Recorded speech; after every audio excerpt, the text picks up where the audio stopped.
So the other day, something terrible happened. I mean, it's something we all have to go through at least once in our lives. Yep. I ran out of coffee. So I did what I think most of us do. We walked down to our local cafes, some of us maybe even run, and we looked for some roasted coffee to take home. And on the walls, we see these beautifully packaged bags of roasted coffee. This one's crimson red, that one's pastel blue. There's so many of them, I often don't even know what to choose. Hey. I'm Andrea. Nice to meet you, James. Nice to meet you too. So I often ask the barista for their favorites. Looking to buy a coffee? Okay. Something for filter? Mm-hmm. What's good? Well, my favorite at the moment is this one, La Concha from El Salvador. Oh, cool. So let's go with Salvador. Why not? El Salvador. What will that set me back? Then you pay for it, Okay, cheers. Ciao. Ciao.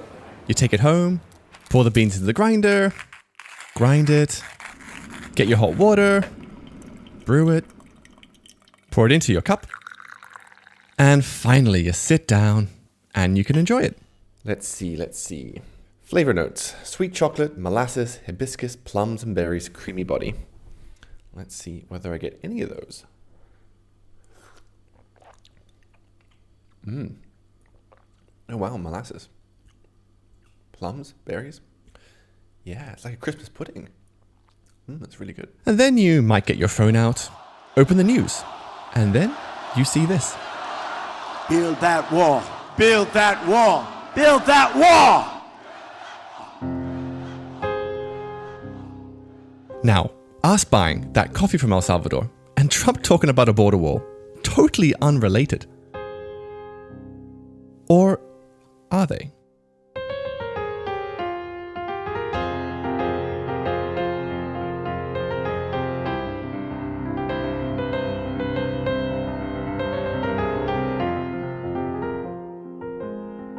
Over the next 5 episodes, I'm going to show how your decision to buy a Salvadoran coffee is connected to the border wall. And it's going to be a big story, because it's a story of El Salvador, their country. A country of 6 million people in this rectangular box, about the size of Israel or New Jersey. It's a story of power, massacres, wide inequality, and how it threads with your family history. Well, insofar as what coffees your parents, grandparents, and great-grandparents drank. And it's also a story about how our actions today affect the border wall. And at the end of it all, we're going to get back to that cafe and look at those bags of coffee one more time. Should we still choose a Salvadoran coffee? I think so, but it depends who it's from. And not just from El Salvador, but across the world.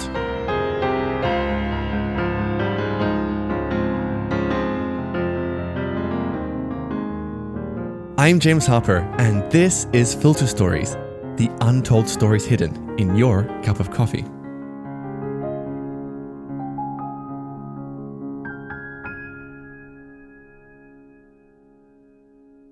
In this first episode, I'm going to present 2 stories about the origins of coffee in El Salvador. We're looking at 1850s to the 1930s. The facts are the same, but the stories are very different. So picture your great-grandmother sitting down and enjoying a cup of coffee. Imagine she was curious to know where her coffee came from and maybe who in El Salvador grew it. This first story will be most likely the story your great-grandmother would have been told. Hello, I'm here. Okay. I'm at El Molino. Yes. There you are. Okay, great. All right. Thank you very much, guys. So I'm in the west of El Salvador in a car being dropped off at a colonial-era hacienda. Think wooden columns, tiled roofs. Well, how are you? I'm here to meet this man. Nice to meet you. Hi, nice to meet you, Mauricio. Face to face. His name is Mauricio Escalón. Next time. Yes. Thank you for everything. I haul my bags out of the car and Mauricio leads me into one of the rooms that all face the courtyard. Here is our office. Yeah, this used to be the old mill. Yeah, let's say the volume mill. In the middle of this room hangs this big oil painting by Pedro Jose. Yeah, he was. So this is a picture of a man sporting a 19th century mustache, yes. Very large white mustache, and a lot of fabric, a lot of ties and fabric. Was he your great-great-great-granddad? Yes, he was my great-great-great-great-grandfather. I'm the 5th generation, yeah? And you guys look identical. Huh? Really? Yeah, I think he's identical. So, let's turn back the hands of time, like way back to 1850s El Salvador. In the 1850s, El Salvador is all about agriculture. It makes a lot of its money growing and exporting indigo, a plant that's used to make blue dye for fabrics. And El Salvador back then is idyllic. The environs of the city are very beautiful, being one mass of luxuriant orange and mango trees, bending beneath their load of fruit. I found the memoirs of the wife of the British ambassador in the 1850s, and this is how she described the capital, San Salvador. And the cottages of the poor people are remarkably neat and clean, each surrounded by its own beautiful shrubbery of fruit trees. Now, Pedro Jose, Mauricio's great-great-great-great-grandfather, owns a fair amount of land. But he and the other wealthier landowners have a problem. Synthetic blue dye has been invented.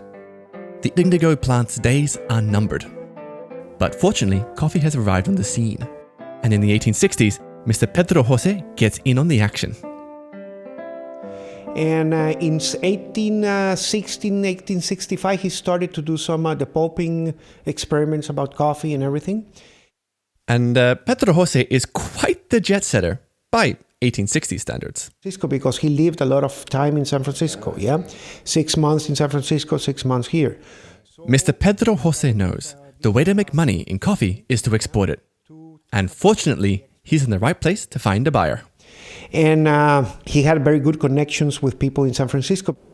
So they started with this Folger family, yeah, to talk about the export of coffee. So we can say they did the first exports from El Salvador to the United States, yeah. To Folgers, no less. Yeah, Folgers companies is still in the market, yeah. But this is huge. I mean, this goes back to like Folgers is one of the largest roasters in America. Yes. That is how he started, yeah. Having the confidence with this Folger, Mr. Folger. So coffee exports start growing fast. And El Salvador's politicians want to change the image of their country. They want capitalists to take a risk and help the country build roads, a banking sector, industry. And one thing El Salvador has is fantastic agricultural land. Like the government at that time started to give land to people to start growing coffee, yeah? El Salvador had all this land that wasn't being used productively. Started to grow coffee, yeah, because there was nothing at the time.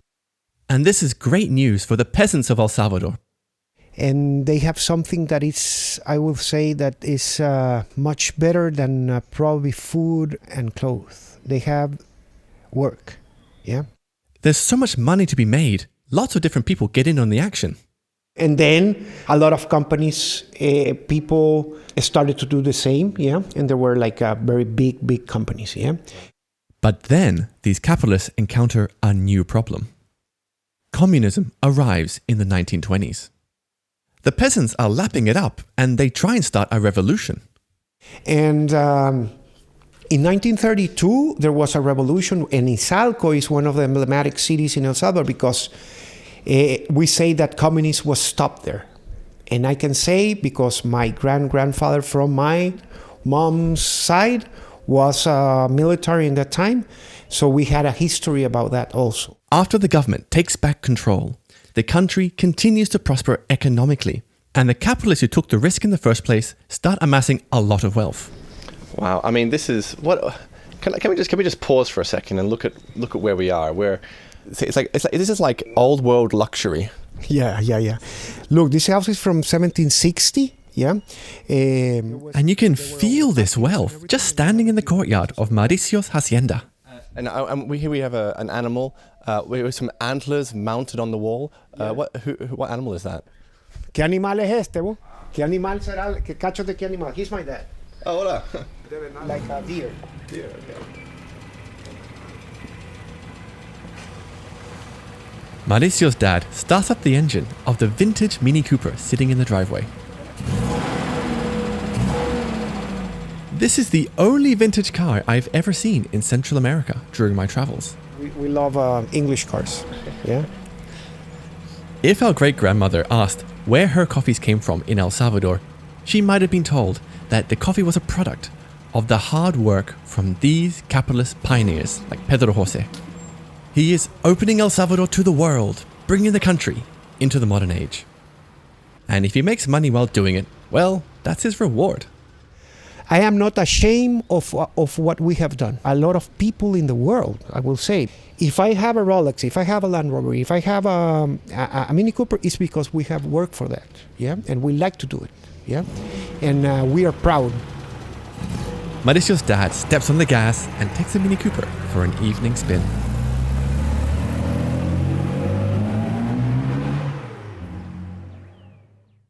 Okay, so that was the first story. Now, let's rewind the hands of time again and get back to 1850s El Salvador.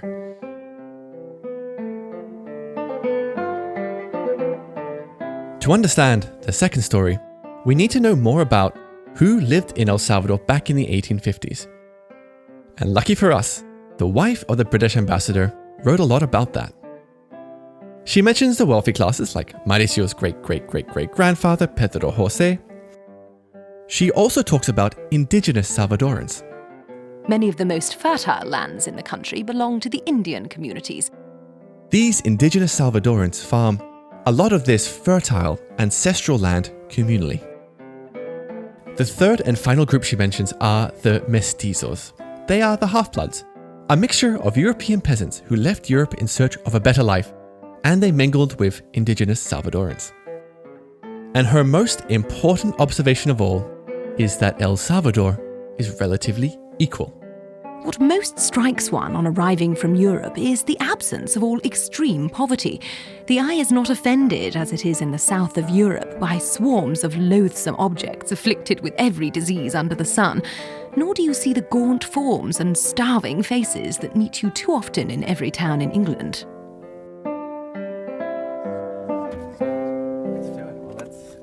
Here's to Palestine. Yep. Let's do it. Okay. So how does this all change once coffee arrives on the scene? To answer that question, we're meeting this man. Okay, yeah. My name is Álvaro Castro, and I'm an economist. I have always worked in banks, and been part of just being a little cog in the big capitalist machine. He also knows a thing or two about coffee. I'm also the son of a coffee grower. Álvaro and I have just pulled up outside a private members club. We're up on this mountain, the city spreading out below us. Álvaro leads me down these hallways of this private members club, and we end up in a conference room. Which is like the workup. The TV is blaring professional wrestling. It's all staged. I know. It's not real. I know. But it's a special of this. Álvaro loves this stuff. You have to watch like one full show, and then you'll see the light. It's like, Thank God I have a microphone in my hand, so I tell him to turn it off. let's just wait for the waiter to turn it off. All right. Okay, there we go. We sit down and get into the story. So, El Salvador, 1850s. Not too equal, but not too unequal either. And there's not very much coffee in the country. And then things change.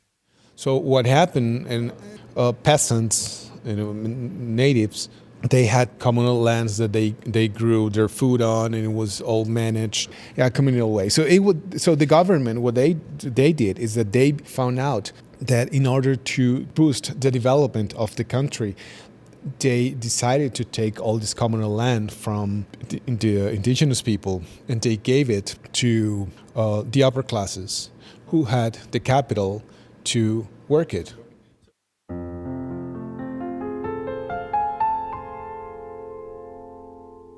So, a small group of wealthy land-owning families begin to plant lots and lots of coffee. And coffee explodes. In the 1860s, coffee is just 2% of El Salvador's exports. But by 1926, it's 95%.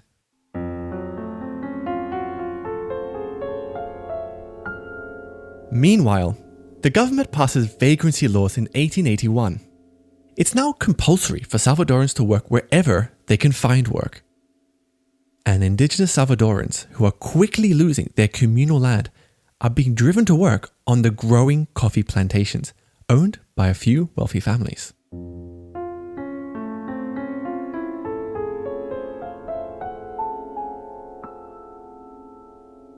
I asked Álvaro, what would it have been like working on one of these coffee plantations? So can you imagine you being a peasant? You cannot read and write. You have 7 children. They don't go to school. They're just waiting for them to be, 12 years old to work full-time on the farm. And if you're of indigenous origin, the more indigenous you were, the more rejected you were. You were closer to an animal. Add to this, food shortages. El Salvador's population is growing quickly. Between the 1850s to 1930s, in about 70 years, the population more than triples.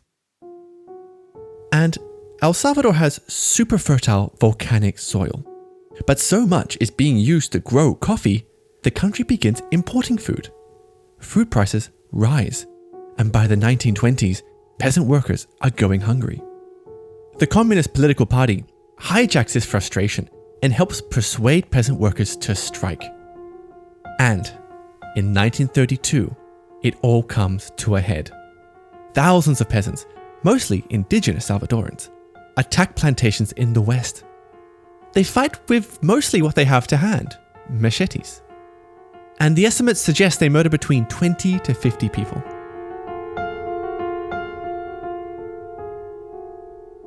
And unfortunately for these peasants, months before this attack, El Salvador's democratic government is overthrown by the military. To learn how this military government responds, I traveled to Izalco, one of the beating hearts of this rebellion. James. Mauricio. I meet the town's archivist, Mauricio. Mi nombre es Mauricio Benjamín Bautista Arucha. Yeah, the burial site, yeah. We walk through the town square into this quiet park, and at the end of it lies this memorial to El Salvador's bloodiest massacre. We have like a large, maybe it's a 2-3 meter high kind of mound of rocks and a small plaque. A local schoolgirl, accompanying the archivist, reads out the plaque. En conmemoración de los sucesos de 1932 y de sus víctimas que nuestra memoria se niega a olvidar. Military government forces swept the region, taking back control from the indigenous peasants. They then began their revenge. Can you please describe how they were killed? Podemos ver que aquí Mauricio, the archivist, points to the ground. la concentración de las personas se iban a sacar de las casas. Here, indigenous peasants were rounded up, then given shovels and picks, and they dug a deep hole. Una vez terminada la fosa, pues los ejecutaban. Then they were shot. En la parte del pueblo de Dolores. And then, in the town of Dolores, nearly 3,000 indigenous peasants were led to believe that they would be safe from the killings at the local church. In front of the atrium, the military hid a machine gun. Estaba oculta una ametralladora. They unveiled it, then opened fire. Y destaparon y con ella masacraron a la gente que estaba ahí. The body count included the elderly cuentan los ancianos and children. Jóvenes. And what was the result? El resultado. From Mauricio's point of view, this was an extermination. Desde mi punto de vista, un exterminio.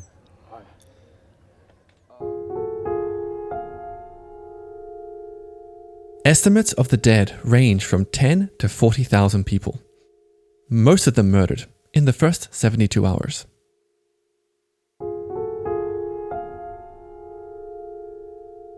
Here is Álvaro, the economist again.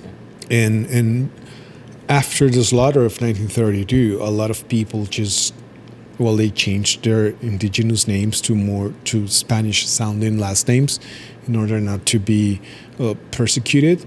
They stopped talking their dialects, Nahuatl being the major one. Where can you find indigenous culture in El Salvador today? In a museum, in a book. You can still see some elderly people that survived that massacre and that kept the language and some customs, but it's just a tiny little pebble.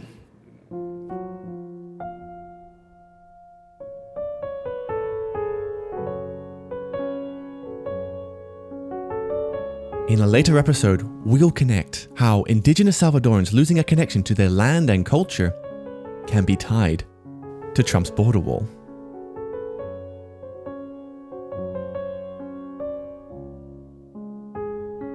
Now, what does all of this have to do with coffee?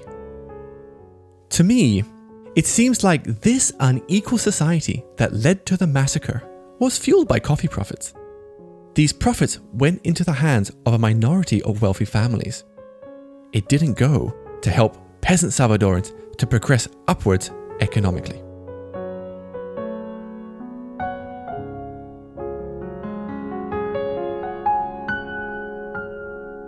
I throw this theory to our economist, Álvaro. And is it a stretch to say, the slaughter happened because of coffee? When you contacted me, you mentioned something like that, and I had never seen it that way. But it got me thinking. Coffee was a big driver. It was not the only one, but it was the main pillar of the economy. So you cannot take it out of the equation. So yes, a lot of people were murdered because of a cup of coffee. You can put it that way.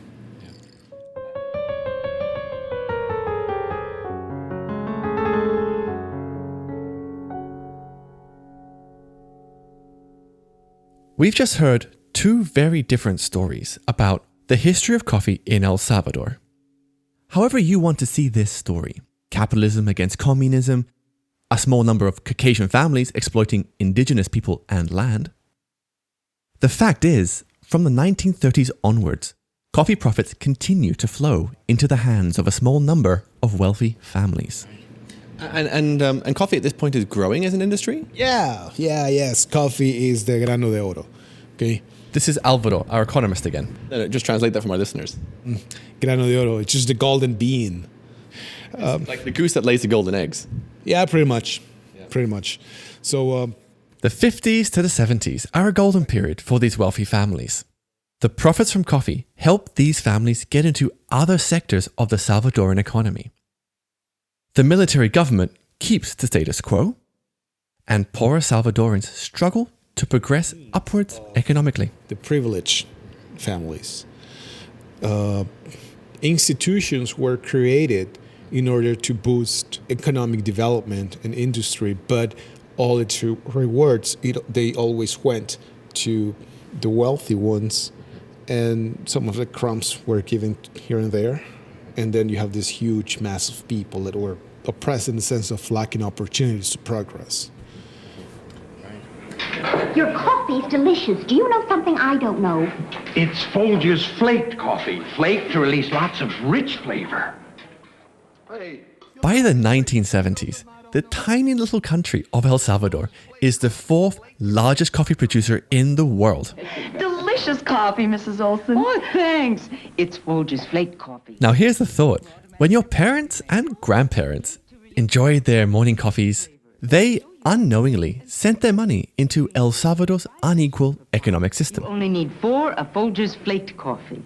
And who would have thought that their coffee dollars would help create one of the bloodiest civil wars in the 20th century? Delicious. Do you know something I don't know? Delicious Folgers flaked coffee. Flaked to release Folgers rich flavor in automatic drip coffee makers.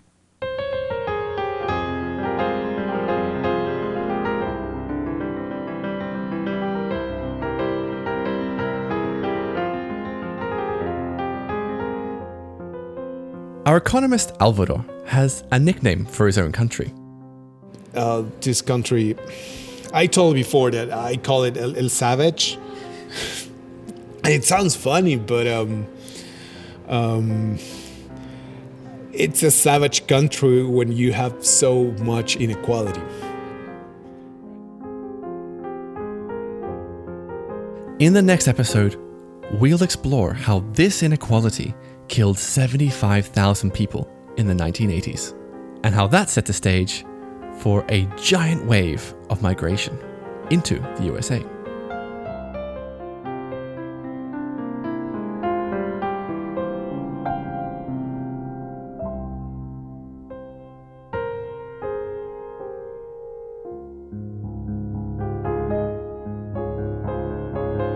Thank you for listening.